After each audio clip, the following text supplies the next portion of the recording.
So marginal propensity to consume, marginal का मतलब क्या होता है? एडिशनल और एक्स्ट्रा। अभी तक हमने एपीसी पढ़ा था, और एपीसी क्या होता है? एपीसी होता है ratio between the consumption and income. Now MPC is ratio of change in consumption expenditure to change in income. पहले हम क्या पढ़ रहे थे? एक पर्टिकुलर लेवल ऑफ इनकम पर हम क्या कंजम्पशन कर रहे हैं। अब हम पढ़ रहे हैं what proportion of change in income is spent on consumption.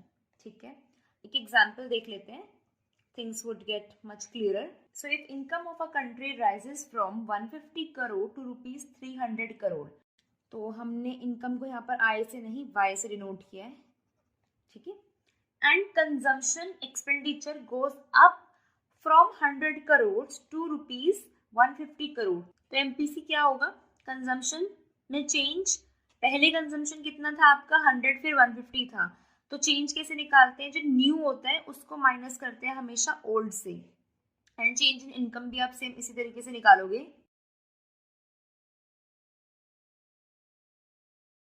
तो ये क्या इम्प्लाई कर रहा है? This implies that 33% of additional income spent on consumption. तो ये बताना चाह रहे हैं कि जो आपकी इनकम में एडिशन हुआ था, आपकी इनकम में 150 रुपीज से एडिशन हुआ था, 150 रुपीज करोड़ से एडिशन हुआ था, तो उसका 33% आपने कंजम्पशन पर स्पेंड किया। तो एमपीसी आपको ये बताता है। एपीसी आपको बताता है कि at particular level of income आपका कंजम्पशन क्या है, एंड एमपीसी बताता है कि इनकम के चेंज होने से कंजम्पशन कितने से चेंज हुआ, वो हमारा एमपीसी होता है। ये टेबल है जहाँ पे आपको इनकम लेवल गिवन है and the corresponding consumption expenditure. आपसे पूछा गया है कि आप एमपीसी फाइंड करो। एमपीसी कैसे फाइंड करते हैं? Change in C upon change in Y. तो यहाँ पर मैंने फाइंड आउट करके रखे हैं। लास्ट वाला एक बार मैं आपके सामने फाइंड आउट कर देती हूँ।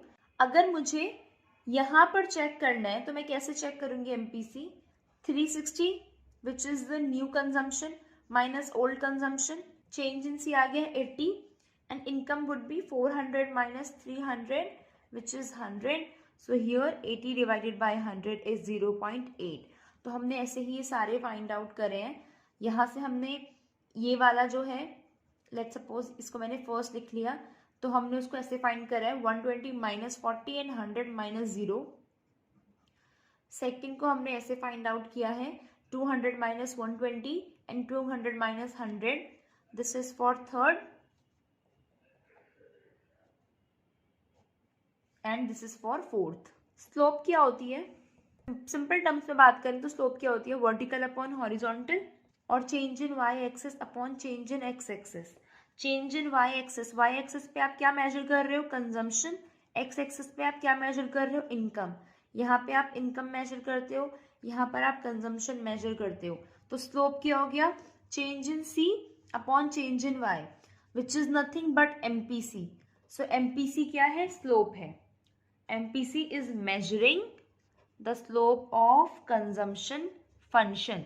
Consumption function की slope measure कर रहा है MPC and it's a constant value. आप देख रहे हो कि थ्रू आउट ये 0.8 आई है, ठीक है। यहाँ पे ये हमें क्या बता रहा है कि कंजम्पशन कब हमारा स्टार्ट हुआ है यहाँ से। सो इतना क्या है? हमारा ऑटोनॉमस कंजम्पशन है, मतलब कि जब इनकम कुछ भी नहीं थी, व्हेन इनकम इज जीरो, तब भी हम इतना तो कंज्यूम कर ही रहे थे।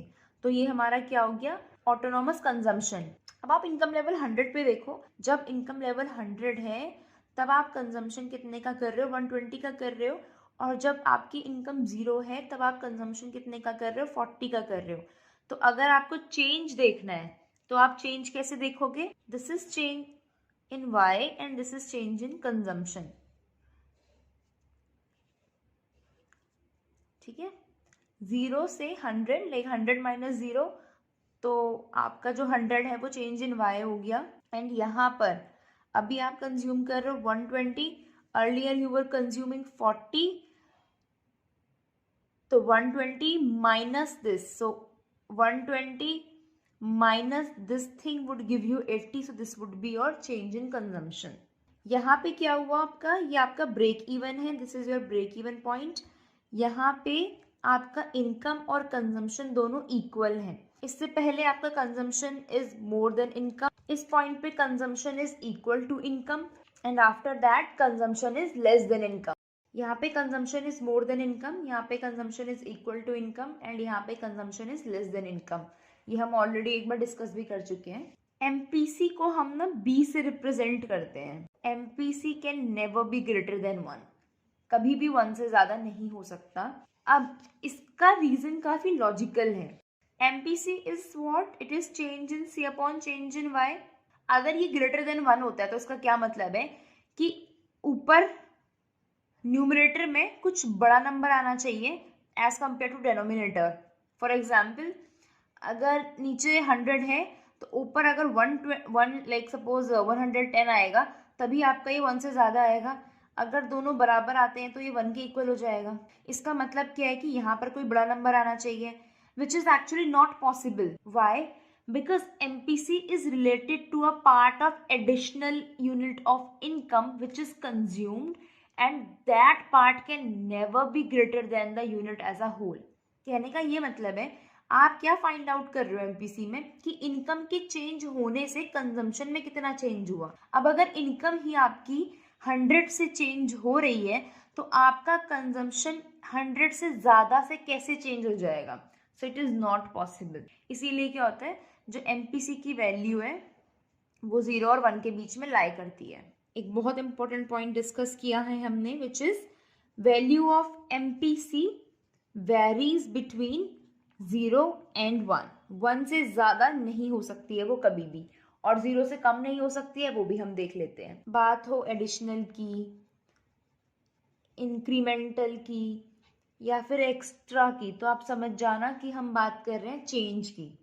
ठीक है, which is either spent on consumption और saved for future use. We know y is c+s, so change in y, जो आपकी इनकम चेंज हुई है उसका भी सेम, या तो आप कंज्यूम करोगे कुछ पार्ट या फिर आप कुछ पार्ट सेव करोगे। अगर एंटायर एडिशनल इनकम, ये जो y है, आपने कंज्यूम कर लिया, विच इज दिस, इसका क्या मतलब हुआ? चेंज इन सेविंग्स 0 हो गई, बिकॉज तभी आपका ये इक्वल आ पाएगा। और अगर हम ये समझें कि आपकी जो एंटायर एडिशनल इनकम है वो आपने सेव कर ली, मीन्स दिस, तो आपका कंजम्पशन 0 हो जाएगा। तो ये बहुत नॉर्मल सिचुएशन है, इसीलिए 0 और 1 के बीच में वैल्यू वेरी करती है। अगर आप पूरा का पूरा कंज्यूम कर लेते हो, इफ एमपीसी हम ऐसे निकालते हैं और ये दोनों ही चीज़ बराबर हैं, तो आपका आंसर 1 आ जाएगा। एंड इस केस में अगर आप निकालते हो तो ये आपका 0 है, तो ये आपका 0 आ जाएगा। तो इसीलिए हमने बोला कि जो एमपीसी की वैल्यू है वो 0 और 1 के बीच में लाई करती है। The second thing which is also very important, कि जो एमपीसी होता है पुअर का, जो पुअर लोगों का और पुअर कंट्री का, वो ज्यादा होता है एज कंपेयर टू रिच। जो एमपीसी होता है पुअर का is more than that of rich, because poor people spend a greater percentage of their increase income on consumption as most of their needs remain unsatisfied. और rich people क्या करते हैं?